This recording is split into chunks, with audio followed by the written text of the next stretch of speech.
O futebol brasileiro é um cemitério de promessas.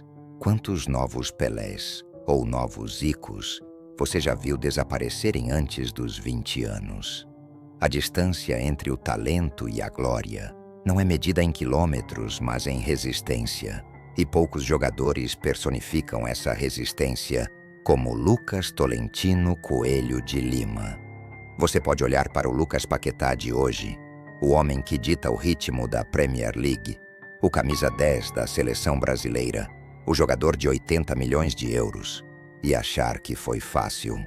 Mas a verdade é que, por muito pouco, Lucas Paquetá não existiu para o mundo do futebol. Por muito pouco, ele não foi apenas mais um nome em uma ficha de dispensa de uma categoria de base qualquer. Esta é a história de um garoto que lutou contra a própria biologia, que enfrentou o isolamento tático e emocional na Itália. Mas, acima de tudo, é a história de alguém que nunca esqueceu como se dança, mesmo quando o chão estava tremendo. Aos 8 anos de idade, Lucas já carregava o peso de uma escolha. Ele não queria apenas jogar bola, ele queria o Flamengo. Mas o Ninho do Urubu, o centro de treinamento do clube, fica em Vargem Grande. Geograficamente, é quase o outro lado do mundo para um menino da ilha. Imagine a rotina: acordar às 5 da manhã, quando o sol ainda é uma promessa no horizonte. Pegar a barca, o ônibus, o metrô.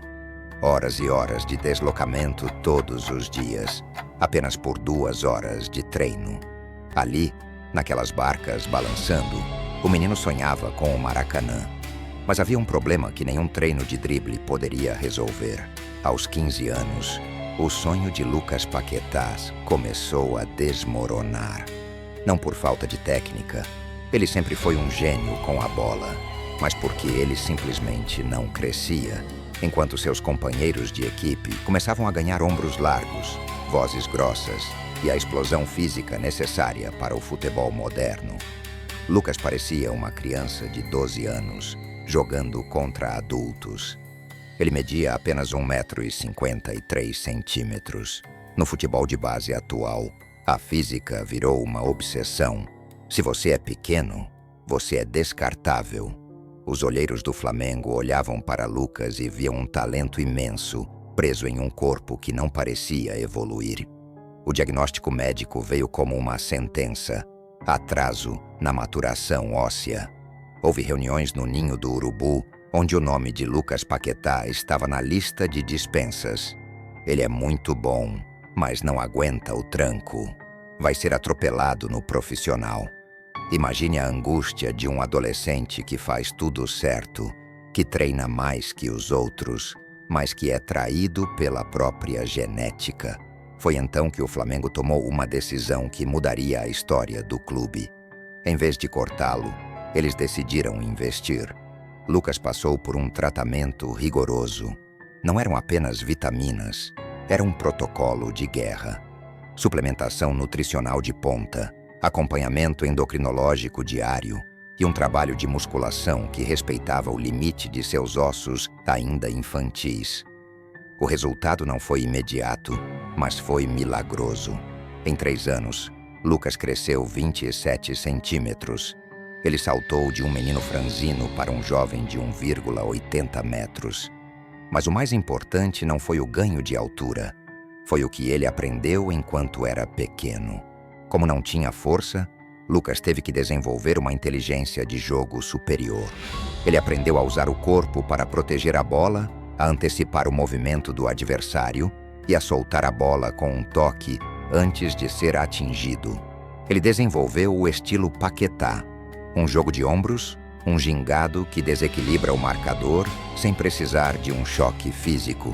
Em 2016, na final da Copa São Paulo de Futebol Júnior contra o Corinthians, o Brasil viu o resultado. Lucas não era mais o menino da balsa, ele era um gigante técnico. Ele comandou o meio-campo, ergueu o troféu e provou para todos que o tamanho de um jogador não se mede pela altura, mas pela capacidade de dominar o espaço ao seu redor. Subir para o profissional do Flamengo é como ser lançado ao centro de uma arena romana. Não há meio termo. Ou você é o herói que a massa abraça, ou você se torna o bode expiatório de uma nação de 40 milhões. Em 2016, quando Lucas finalmente pisou no vestiário principal, o Flamengo vivia um período de transição. O clube estava se arrumando financeiramente, mas o campo ainda cobrava resultados que não vinham. O técnico Zé Ricardo, que já conhecia Lucas da base, sabia que tinha um diamante bruto, mas precisava lapidá-lo sob pressão. A estreia oficial foi no Campeonato Carioca, mas o verdadeiro teste de fogo veio na Ilha do Urubu e no Maracanã. Lucas Paquetá não era apenas mais um meia, ele era um camaleão. Preste atenção nisso. Em 2017, o Flamengo perdeu seu centroavante titular, Paulo Guerreiro, por suspensão. Diego Ribas, o camisa 10, estava lesionado. O time estava órfão. Foi aí que Paquetá mostrou que o tratamento de crescimento na base não tinha expandido apenas seus ossos, mas sua coragem.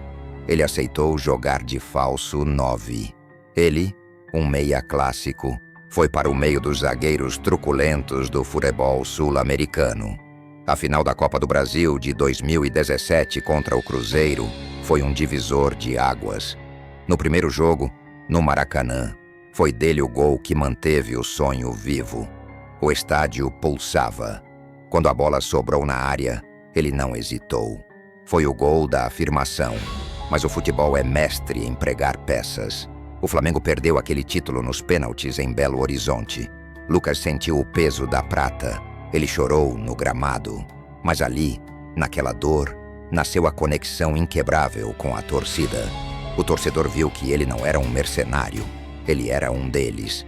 Em 2018, a Paquetá Mania atingiu o ápice. Ao lado de Vinícius Júnior, Lucas criou uma linguagem própria. Eles comemoravam com dancinhas que hoje são comuns, mas na época eram vistas como uma afronta por muitos comentaristas conservadores. Eles precisam de mais seriedade, diziam na TV. Mas o que ninguém entendia era que a dança era a defesa de Paquetá. Era a forma dele dizer que, apesar da pressão externa, a alegria do menino da ilha ainda estava lá. Ele terminou o Brasileirão de 2018 como o artilheiro do time e o melhor meia da competição. O interesse europeu não era mais uma possibilidade, era uma contagem regressiva. Quando o Milan, o gigante adormecido da Itália, ofereceu 35 milhões de euros, o Flamengo soube que não podia mais segurá-lo. A despedida no Maracanã contra o Atlético foi um dos momentos mais emocionantes da história recente do clube. Lucas deu a volta olímpica em lágrimas, ajoelhado no escudo. Ele estava saindo do Rio de Janeiro, mas o Rio de Janeiro nunca sairia dele. Lucas chegou ao Milan em janeiro de 2019 com uma missão impossível: ser o novo Kaká. A comparação era um presente de grego. Kaká foi o último Ballon d'Or antes da era Messi-Ronaldo, um ídolo que carregava o piano com elegância. Paquetá herdou a expectativa, mas encontrou um Milan em frangalhos. O clube estava perdido em crises políticas, trocas de técnicos e uma identidade tática confusa. Nos primeiros meses, a magia ainda aparecia. Sob o comando de Gennaro Gattuso, um homem que respira agressividade e disciplina, Lucas teve lampejos. Ele deu assistências, marcou seu primeiro gol contra o Cagliari e dedicou às vítimas do incêndio no Ninho do Urubu, um trauma que ele carregava profundamente. Mas logo, a tática italiana começou a sufocá-lo. Na Itália, o erro é pecado mortal. Se você tenta um drible no meio-campo e perde a bola, o estádio não aplaude a intenção. Ele vai ao risco. Gattuso e, posteriormente, Marco Giampaolo queriam que Paquetá fosse um robô tático. Ele precisa ser mais concreto, diziam. O drible, a finta, o passe de letra, tudo isso foi sendo podado. Lucas começou a se sentir um estranho no ninho. O idioma era uma barreira, mas o silêncio tático era pior. Ele passou a ser reserva. Jogava 5 minutos, 10 minutos. No banco de reservas do San Siro, um dos templos do futebol, Lucas Paquetá enfrentou o seu maior adversário, a depressão esportiva. Ele chegou a relatar sintomas de ansiedade e ataques de pânico. Foi nesse abismo que o telefone tocou. Do outro lado da linha, uma voz conhecida. Juninho Pernambucano, diretor do Lyon. Vem para a França. Aqui nós vamos deixar você dançar de novo. Foi o resgate de um náufrago. O Lyon não era apenas um novo clube, era um refúgio. Quando Lucas Paquetá desembarcou na França em setembro de 2020, ele não carregava apenas suas chuteiras, mas um peso enorme de provar que o fracasso em Milão não era sua sentença definitiva. O custo da transferência foi de 20 milhões de euros, quase metade do que o Milan havia pago. Para o mundo, Lucas era uma ação em queda. Mas Juninho Pernambucano viu algo que os italianos ignoraram: a necessidade de pertencimento. No Lyon, o ambiente era brasileiro. Com Bruno Guimarães, Thiago Mendes e o próprio Juninho, Paquetá sentiu que podia falar sua língua, literal e taticamente. Rudi Garcia, o técnico, deu a ele uma instrução simples que ele não ouvia há anos: jogue onde você se sentir livre. E a resposta foi imediata. Paquetá não era mais apenas o meia plástico do Flamengo ou o robô travado do Milan. Ele se transformou em um monstro de intensidade. Ele começou a marcar gols de cabeça, a dar carrinhos na bandeira de escanteio e a organizar o jogo com uma visão de 360 graus. Na temporada 2021/22, ele foi eleito o melhor jogador estrangeiro da Ligue 1, superando ninguém menos que as estrelas do milionário PSG. Foi no Lyon que nasceu a comemoração oficial. A dancinha que viralizou no TikTok e no Instagram não era provocação, era um grito de liberdade. Cada vez que ele balançava o corpo após um gol, ele estava deixando para trás o frio de Milão. Ele provou que o problema nunca foi o seu talento, mas o sistema que tentou engessá-lo. Ele se tornou o coração do Lyon, o jogador que a torcida francesa carregava nos braços. Mas o destino tinha um palco ainda maior reservado para ele. A liga mais difícil do planeta. Agosto de 2022. O West Ham United, um clube tradicional do leste de Londres, conhecido por sua classe operária e sua torcida apaixonada, anuncia a contratação recorde de Lucas Paquetá por mais de 60 milhões de euros. A Premier League é o Coliseu moderno. É onde os bons jogadores são separados dos gênios. Muitos duvidavam. Será que o estilo refinado de Paquetá aguentaria o ritmo frenético da Inglaterra? A resposta veio em forma de maestria. Em Londres, Lucas se tornou o Cam magnífico. Sob o comando de David Moyes, ele assumiu uma responsabilidade tática imensa. Ele aprendeu a jogar em um bloco baixo, a sofrer sem a bola e a decidir em um único lance de genialidade. O ponto alto dessa jornada aconteceu em Praga, na final da UEFA Conference League de 2023. O jogo estava empatado em 1-1 contra a Fiorentina. O relógio marcava 90 minutos. O cansaço era visível. Foi então que o tempo pareceu parar para todos, menos para ele. Lucas recebeu a bola no círculo central, girou sobre o marcador e viu o que ninguém mais viu: um passe de 40 metros, rasteiro, cortando toda a defesa italiana, direto nos pés de Jarrod Bowen. Gol. O West Ham era campeão europeu após 47 anos de jejum. Naquela noite, Lucas Paquetá não era apenas um brasileiro habilidoso. Ele era uma lenda imortal no leste de Londres. Ele chorou, dançou e ergueu o troféu com a bandeira do Brasil nas costas. Ele tinha conquistado a Europa. O Manchester City de Pep Guardiola bateu à sua porta com uma oferta de 80 milhões de libras. O topo do mundo estava a um passo, mas, como em toda a tragédia grega, no momento de maior brilho, surge a sombra mais densa. Em agosto de 2023, o mundo do futebol foi abalado por uma notícia chocante. A Federação Inglesa, a FA, abriu uma investigação contra Lucas Paquetá por supostas violações nas regras de apostas esportivas. O foco? Cartões amarelos recebidos em jogos específicos. A transferência para o Manchester City foi congelada. O sonho de trabalhar com Guardiola ficou em espera. Imagine entrar em campo na liga mais vigiada do mundo, sabendo que cada falta que você comete, cada reclamação com o árbitro, será analisada por investigadores e comentada por milhões de pessoas como algo suspeito.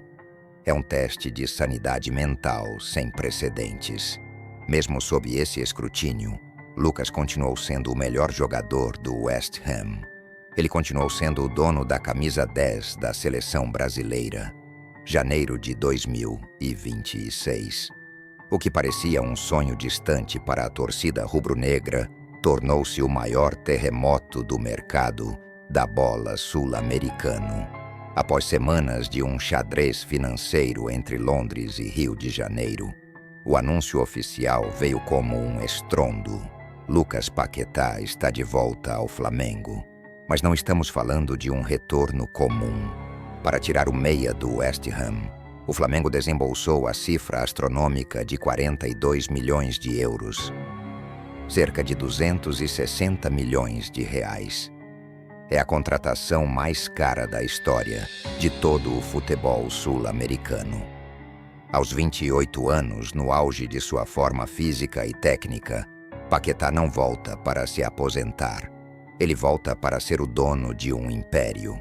A recepção no Galeão foi digna de um chefe de Estado. Milhares de torcedores agora celebrava o homem que venceu o mundo. Ele escolheu a camisa 20, uma homenagem direta ao seu irmão de alma, Vinícius Júnior. Mas esse retorno traz consigo um peso proporcional ao valor pago. Paquetá agora joga sob o comando de Filipe Luís, seu ex-companheiro de campo e agora mentor tático. A expectativa é que ele seja o cérebro de um time que já conta com Arrascaeta e Pedro. Mas aqui reside a grande questão que divide o Brasil. O que esperar de um jogador que passou os últimos 7 anos na elite da Europa ao enfrentar o calendário massacrante e a marcação física do futebol brasileiro? O Paquetá que saiu em 2018 era uma promessa de drible e irreverência. O Paquetá que volta em 2026 é um operário da Premier League. Mas o futebol brasileiro é uma selva diferente. Aqui, ele será o alvo número 1 de todos os volantes adversários.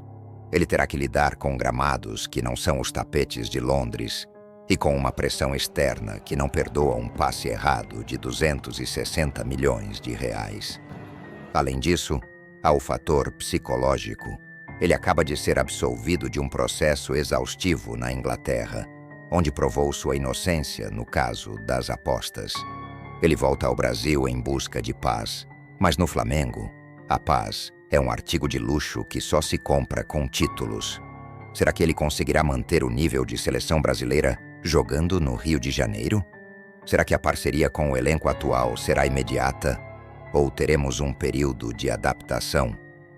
O mundo vai parar para ver se o samba de Paquetá ainda tem a mesma cadência no gramado do Maracanã. A história de Lucas Paquetá é circular.